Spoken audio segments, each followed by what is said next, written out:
The G20 Correspondence Desk on 702, proudly brought to you by RMB and FNB divisions of First Rand Bank Limited. So, as you know, finance, industry, infrastructure all shape the speed and fairness of the global energy transition.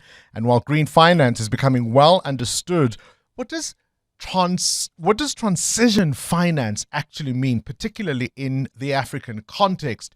So much of what is already established in developed countries still needs to be done here. Can we make that transition soon? Today we're joined by Nigel Beck, who is the head of Sustainable Finance and ESG at RMB, to unpack the key outcomes of the B20 on energy mix and just transition task force, and to explore what this really means in the African context. Nigel, a very good morning to you and welcome to 702 Breakfast. Thank you. Thanks. Good being here. So you're not our usual correspondent on the G20, but we've got, 15 or so days until, of course, the big pizzazz happens in Johannesburg. But in the build-up to that, there's a lot of work being done behind the scenes. Tell me, firstly, about the B20 task force, particularly when it comes to green energy and transition finance. So yes, I mean, I sit and kind of work with the B20 Energy Mix and Just Transition Task Force, and there's been essentially three main recommendations that's coming out of that task force, which will obviously be delivered in 15 days as part of that B20 and G20 conference. The first of these is mobilizing transition finance. So the idea is that we need to increase international financing for transition from about $45 billion to $330 billion by 2040. So a lot of money needs to start moving in this direction, and obviously within Africa, we need to capture our fair portion of that. Is there still any discussion around, well, hang on a minute, we need to catch up with the rest of the world in terms of our development? Why is it that the largest emitters who've had 100 years of polluting the planet are the ones now setting that agenda? Is that still a discussion point? I think that's always going to be a discussion point, but I think we're getting to a position where there's the idea of trying to mobilize capital from the global north to the global south. So essentially, how do you start moving the money into Africa and other emerging markets and developed countries to be able to kind of almost subsidize that transition, which helps us, but obviously taking into fact the human considerations as well. What is the impact, socio-economic impacts of the transition, communities, supply chains, employees as well. If we look at it as a glass half full, I mean, you're a financier. Are there opportunities where perhaps technologies might come on stream that almost leapfrog that development process? And do you watch some of these with excitement? Are there any things that you think, oh my gosh, actually this presents some opportunities for Africa in particular? So I think that's one of the benefits we have in the continent is that, we're not as developed as some other countries, so we're not as entrenched with certain kind of systems and technologies as you talk about.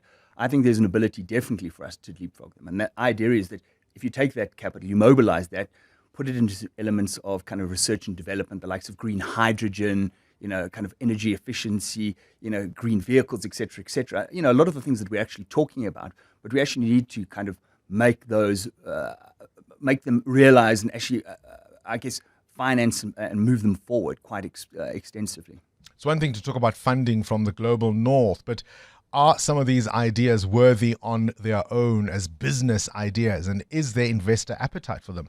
So there's strong investor appetite for them. So I think what we found is if you look at kind of green finance, and I think everybody understands green finance, the financing of renewable energy, green buildings, everybody's fairly comfortable with that. If we look at transition finance, so transition finance is essentially the financing of the decarbonization of fossil fuel intensive companies, or what we call hard to abate sectors. So that's kind of the energy sector, petrochemicals, cement and the like. There's a lot of investor interest in how do you finance and invest in specific opportunities there. And I think what we're starting to see is there's a lot of innovation in that space. So for me, that's quite an interesting space to watch over the next 5 years, is the transition finance element, and how do we kind of work closely with those fossil fuel intensive companies on their journeys to net zero. So from an R&B point of view, I mean, are there exciting projects that you can talk about? Are there any standout things that are in the pipeline? So I think from an R&B perspective, what we're trying to do is we're trying to essentially catalyze transition finance. So we're trying to be that conduit for capital from the global north to global south to specific projects and develop a transition finance asset class. We're putting together a transition funding framework, which provide some level of clarity. And that's one of the issues we've seen in the past. What's in transition, what's not in transition. For example, can you do a use of proceeds transition loan or a general corporate transition linked loan?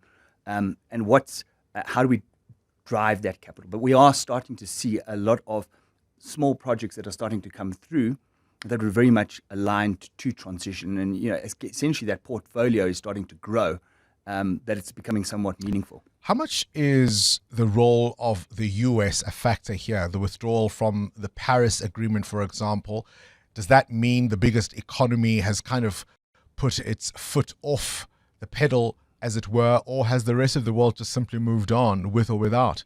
Yeah, so, obviously, the US being a big economy, they do impact, the global narrative. And I think to some degree there's been a lot of miscommunication with regards to what they're trying to do and where the rest of the world is.